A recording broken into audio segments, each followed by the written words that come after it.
What's up, everybody? It is Recipe Thursday, and today I'm here in Naples, Florida. Have a little vacation, getting my son on, and I'm gonna cook with the Keto grandfather. And our recipe today is going to be Keto Oreos. Let's see if he's ready.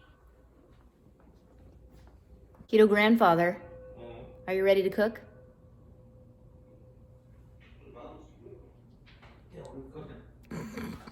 All right, the first thing you're gonna do is go and grab a medium bowl, and we're going to add 1 1/3 cup of almond flour, 8 tablespoons of cocoa powder, 1/2 teaspoon of xanthan gum, 3/4 teaspoon of salt, 1/2 teaspoon of baking soda, and 1/4 teaspoon of espresso powder.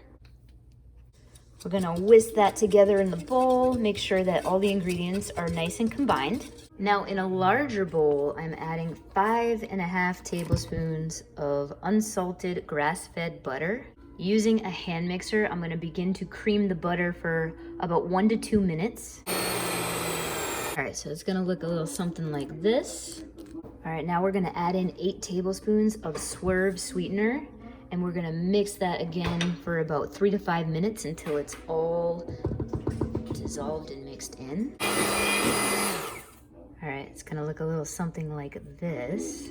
And now we're gonna add in 1 egg, and we're gonna continue mixing until the egg is also incorporated. The mixture is gonna appear slightly broken. It's not going to be entirely smooth, so a little something like this. Okay, now comes the fun part. With the mixer on low, we're gonna add in half of the flour mixture, and then when that's all mixed in, we're gonna add in the other half. Got it? Good.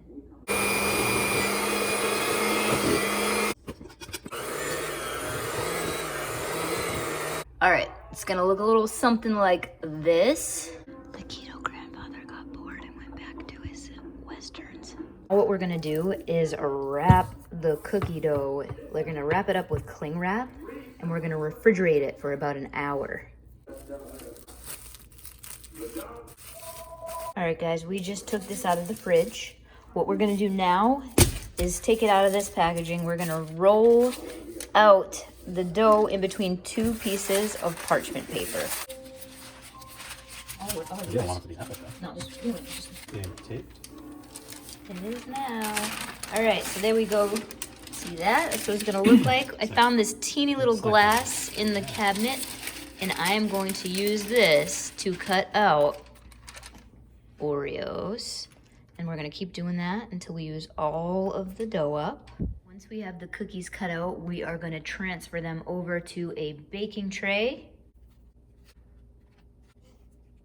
As we're gonna put this tray in the freezer for about 15 minutes. While those are in the freezer, we're gonna preheat the oven to 350 degrees. All right, took them out of the freezer. Time to put them in the oven. We're gonna let them bake for about 12 to 15 minutes. And we're gonna know that they're done by the smell, and also I'm gonna taste one. While those are baking, we are gonna make the vanilla cream filling, the best part of the Oreo. So let's go. Okay, in a medium bowl, we're gonna add 4 tablespoons of butter, 1 tablespoon of coconut oil, and we're gonna cream that up with an electric mixer. Next, we're gonna add 1.5 teaspoons of vanilla extract, and we're gonna mix that up too. And then we're gonna add 1 cup of powdered Swerve. We're gonna mix that up. Give it a little taste, make sure it tastes like Oreo filling. It's good. I'm gonna stick this in the refrigerator for about 3 minutes until the cookies are done.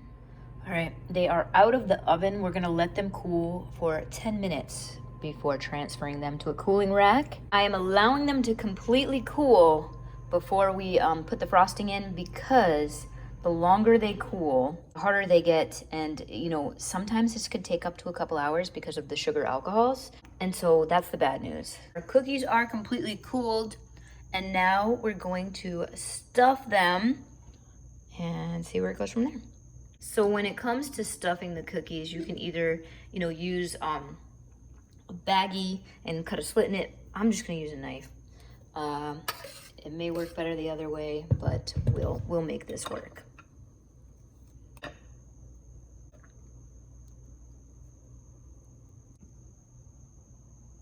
All right, there's one more step before we can eat them. We're gonna refrigerate them until everything sets. I'm gonna give it like 10 minutes because it's been a long time and I wanna eat them. So let's go. All right, finally it's ready, it's set. Let's taste this bad boy. Does it taste like an Oreo? We shall see. So we have good news and we have bad news on this one. Do you want the good news first or do you want the bad news? Good news is it's pretty freaking good.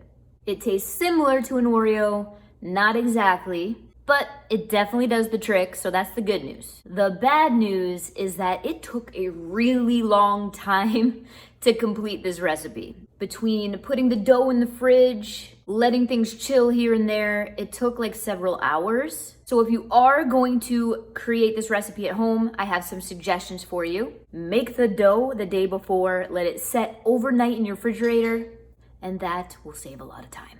Other than that, it's a pretty good recipe. I mean, it doesn't taste exactly like an Oreo, but I definitely didn't really expect it to.